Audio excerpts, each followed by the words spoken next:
posible que existan más de 100 recetas de alimentos para perros y gatos? Las recetas se están humanizando y los clientes quieren los mismos ingredientes que usan ellos en la alimentación humana en las fórmulas para sus perros o gatos.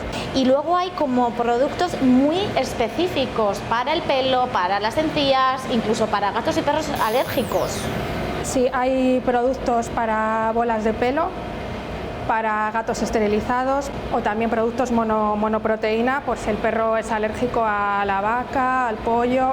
Y dependiendo si es un producto más básico o más premium, llevan colorantes artificiales o sin colorantes artificiales. O sea que más allá del tipo de mascota, del tamaño o de problemas específicos que puedan tener, la variedad de alimentos responde más a los gustos del dueño que a las necesidades de las mascotas en muchas ocasiones, ¿no? Sí, luego están las nuevas tendencias, la gama de productos naturales, la gama de productos retorno a la naturaleza, que es los perros tienen los instintos del lobo, el instinto cazador, entonces se usan ingredientes especiales como materias primas de caza, venado, búfalo.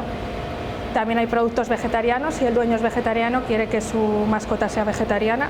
O sea que cada vez los dueños y los perros se parecen más, sí, gastronómicamente hablando también. Sí. Javier, entre distintas recetas y distintos formatos, ¿cuántos productos finales diferentes salen de aquí? Bueno, tenemos una inmensidad de variedades increíbles. Lo más habitual que hacemos son pues, las cantidades más conocidas en el mercado, como puede ser 800 gramos, kilo y medio, 4 kilos, hasta 20 kilos. ¿Normalmente son formatos de un único producto o de distintas recetas mezcladas como vemos aquí? Tenemos de todo. Un solo producto es totalmente equilibrado para la alimentación de una mascota. Pero bueno, al mezclar varios componentes, unos pueden contener más fibra, otros pueden contener más carne, para que la alimentación sea mucho más equilibrada también. ¿Cuánto come un perro o un gato cada día, Javier? Bueno, pues depende, la alimentación de los animales depende sobre todo de su peso. Un perro aproximadamente de unos 5 kilos pues comería unos 100 gramos, hasta grandes daneses o perros de mucho peso que se pueden llegar a comer hasta 600 gramos. Claro, que les dura un saco como este. 15 días, en 15 días se lo han ventilado. ¿Y normalmente los dueños suelen combinar distintos alimentos o son fieles a un mismo pienso? No es recomendable. Cuando un perro está acostumbrado a comer una clase de pienso, es muy reacio a comer otra clase de pienso. Entonces lo que hay que hacer es paulatinamente írselo metiendo para que el perro no note la diferencia así de un día para otro. Claro, porque normalmente les van cambiando a lo mejor el tipo de pienso con la edad, ¿no? O si Sí, tienen alguna patología. Claro. Luego los perros cuanto más mayores se hacen no tienen tanto hambre, entonces les elaboramos otros tipos de productos que a ellos les apetecen, tienen más apetencia. Distintas marcas para distintas grandes cadenas de supermercados, cualquiera, ¿no? Que nos podamos imaginar. Sí, cualquiera de aquí del país, y luego aparte estamos exportando a países de África, a Grecia y a Portugal sobre todo. Y también tienen distintos productos, igual que nosotros no comemos lo mismo que en Marruecos, por ejemplo. Además, de hecho, a ellos les tenemos que hacer productos con unos ingredientes que nosotros no podemos utilizar.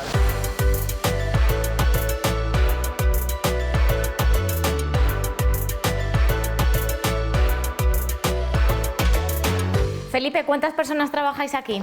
Pues aquí trabajan 71 personas. El recurso más importante que tenemos, que es la gente y la experiencia acumulada que tenemos. Esta es una compañía que ya tiene casi 25 años y la media de permanencia en la compañía es muy alta, lo cual quiere decir que tenemos una experiencia acumulada importantísima. ¿Cuál es el origen de esta compañía?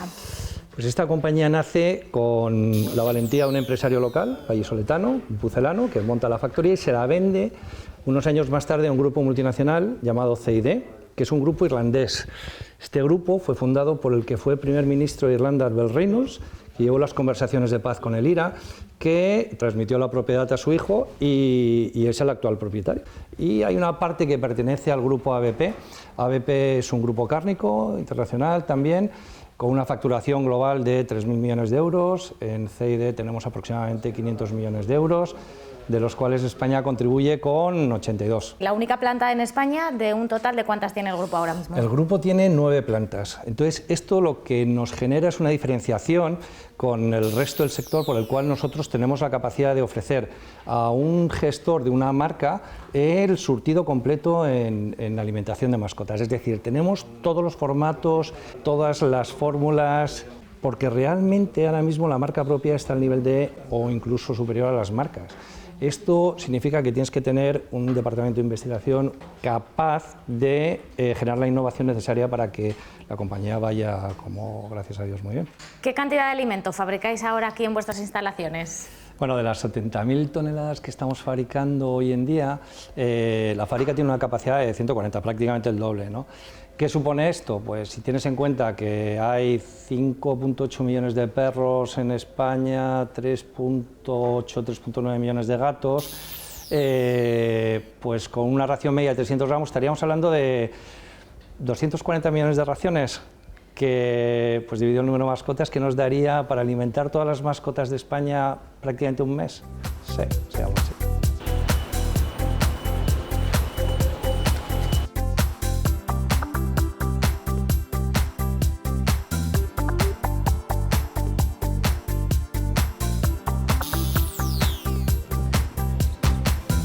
Seguramente no puedan imaginar una obra de construcción sin una grúa, ni tampoco muchos entornos industriales. Son lugares en los que se desplazan grandes cantidades de material, de cientos de toneladas estamos hablando, y en los que se necesitan soluciones como las que aporta Hasso, una multinacional que tiene en Venta de Baños una de sus plantas y tiene más de 56.000 puentes grúas instalados por todo el mundo.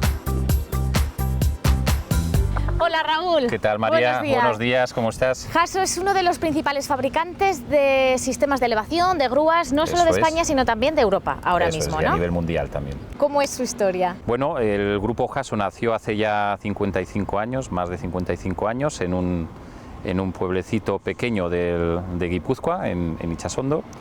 Empezó desarrollando una división industrial con soluciones para la industria en general, muy enfocado a industria pesada y a siderurgia en concreto. Creó luego la división de grúas de construcción y hoy estamos en la división de industrial. Porque ¿cuándo llega Hasso a Venta de Baños? En el año 2002, por el boom del mercado nacional en ese momento de grúas industriales, y llegamos aquí pues un poco pues por la ubicación logística, por facilidades. Tenéis plantas en otras partes del mundo, pero también a otros países exportáis precisamente desde estas instalaciones. Eso es. De hecho, toda la fabricación de grúa puente, el mecanismo de elevación siempre sale desde aquí.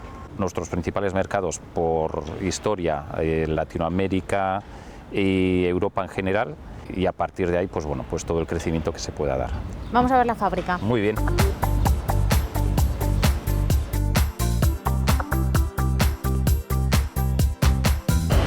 Raúl, ¿cómo es una fábrica de grúas? Bueno, pues aquí en Grúas Puente el layout de la fábrica está dividido en tres grandes zonas. Por una parte tenemos todo lo que es la fabricación de componentes, pasan por diferentes procesos de mecanizado, soldadura, corte, punzonado, para acabar en lo que es la parte del testero. Y luego todos estos componentes, testero, carro y parte de polipastos, pasan a la nave de ensamblaje final y aquí ya ensamblamos lo que es la grúa en su conjunto. O sea, esto que llamas testeros es lo que mueve las mercancías luego, ¿no? Lo que les permite es discurrir a lo largo o de las vigas de la estructura o de las vigas de la grúa. Y entonces, dependiendo del tipo de grúa, el testero puede tener esta forma o esta otra, que es lo que llamáis carro, ¿no? Testero de carro. Eso es. Las grúas, a grosso modo, bueno, se diferencian principalmente en que sean de una viga o dos vigas. En el caso de que sean dos vigas, el mecanismo de elevación discurre por un carro que lo transporta a lo largo de las vigas y ese carro pues lleva un testero. Y os voy a dejar con Carmelo. Hola, Carmelo. Encantado. Que es el responsable de planta y es quien os va a enseñar todo el proceso de producción. Gracias, Raúl, por habernos recibido. Gracias. Me quedo con Carmelo. Buenos días.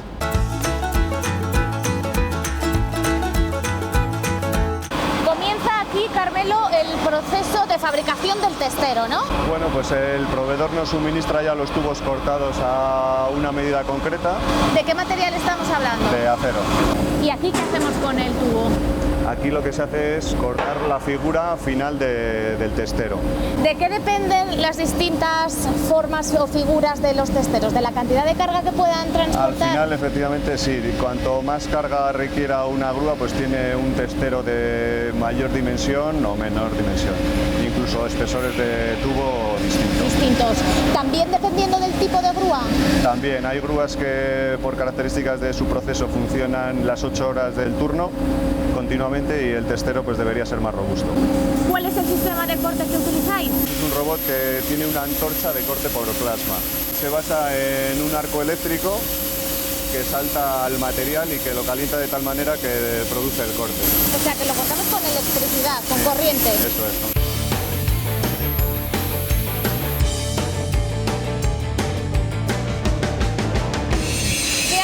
Una vez que sale el tubo ya cortado, Carmelo. Vale, pues el siguiente paso es colocarle los refuerzos que lleva ese tubo estructural. Son refuerzos como estos, ¿verdad? Eso es, efectivamente. Al final son distintas piezas cortadas al láser. Esto pues para mayor seguridad también. Al final estamos hablando de grandes cargas, mucho peso suspendido en un entorno industrial por encima de los operarios. La seguridad es muy importante. Eso es. Al final tenemos que cumplir una normativa europea de máquinas de elevación y nosotros siempre vamos un poco por encima de esa normativa en cuanto a seguridad. Este en concreto que vemos aquí, este sería el asiento donde luego va a ir la rueda apoyada. El puente se va a desplazar a lo largo de la rodadura y con el trabajo diario, si no tuviera esos refuerzos, el testero llega hasta romperse.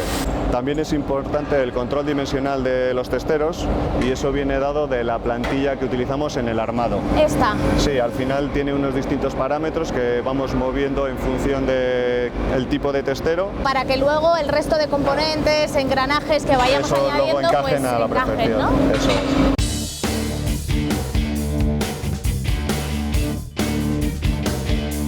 En esta parte del proceso lo que se hace es el mecanizado. Esto, por ejemplo, sería un agujero para acceder a los tornillos que va a ir luego la unión del testero con la viga. Esto sería el asiento de las ruedas, donde se van a atornillar las ruedas. ¿Y esto cómo se corta? Este al final lo que hace es eliminar material por viruta, ya sea con una fresa o con un taladro, y al final lo que hace es un mecanizado de las distintas piezas.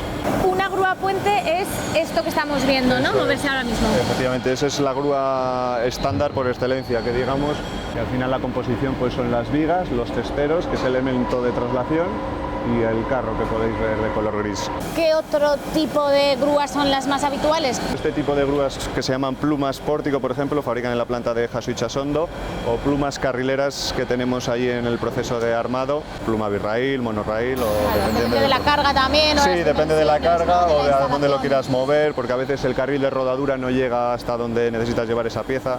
¿Y vosotros, testeros, fabricáis aquí para las propias grúas que salen, que se montan en estas instalaciones, pero también enviáis testeros a otras de vuestras fábricas? Eso es, ¿no? nosotros aquí fabricamos hasta cierta medida todos los testeros de Haso. Fabricamos los de nuestras grúas, los de Haso de la planta de Guipúzcoa y luego los de exportación, de plantas de exportación que tenemos también.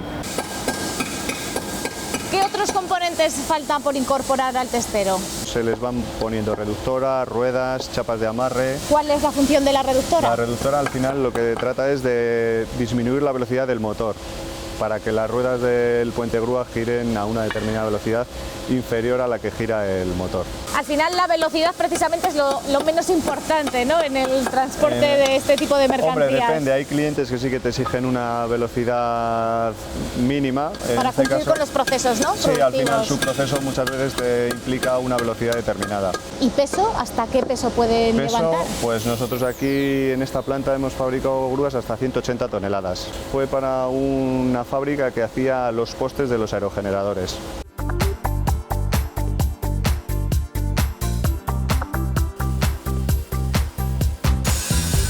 ¿Y aquí qué se está montando, Carmelo? Vale, pues este es un puesto en el que fabricamos los bastidores de carro birraíl para luego atornillar encima el polipasto. ¿Qué es el polipasto? Que me lo has mencionado en varias ocasiones. Es esta pieza que tenemos aquí. Este cable es lo que va a subir y bajar las mercancías, es, ¿no? aquí se acopla el gancho. Y es lo que están montando aquí, ¿no? Eso es, en este puesto lo que hacemos es la unión de los dos conjuntos y a su vez lo instalamos eléctricamente. Le llevamos la tensión a los motores.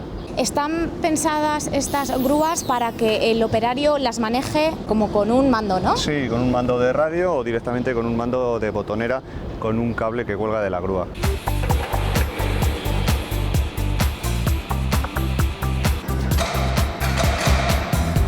Y hemos visto el corazón y esto sería el esqueleto de la grúa, ¿no? Y además la parte visible. Eso es, al final nosotros partimos siempre de un formato de viga cajón en la mayoría de los casos que nos fabrica un proveedor, y luego aquí le vamos incorporando los distintos subconjuntos. Como vemos aquí, el testero que habíamos visto en la fase previa, lo que están incorporando. Eso, ¿no? Es lo que están ensamblando ahora a la grúa. ¿Cuánto tardáis en montar un conjunto completo? Pues alrededor de unas 4 o 5 horas. Depende un poco también de la morfología de la grúa, porque como hay tanta variedad, al final las necesidades de cada cliente por dimensiones de sus naves y demás difieren. ¿Se tiene que desmontar luego para transportar? Depende un poco de las dimensiones finales de la grúa. En un 60% de los casos yo creo que sí que debemos de desmontarlo. ¿De longitud cuánto miden? Los de nuestra nave tendrán unos 20 metros de luz.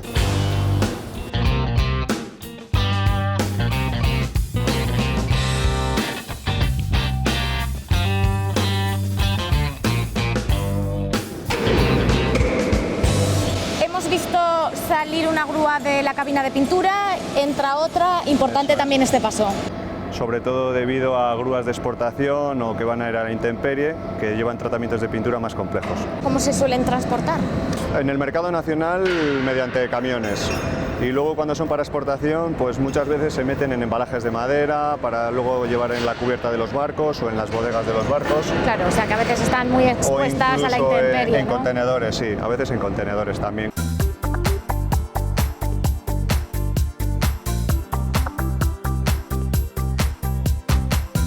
Carmelo, y esto es otro nivel, sin duda. Sí, como habíamos visto antes era grúa de serie, ahora pasamos a un concepto totalmente distinto, esto sería grúa especial.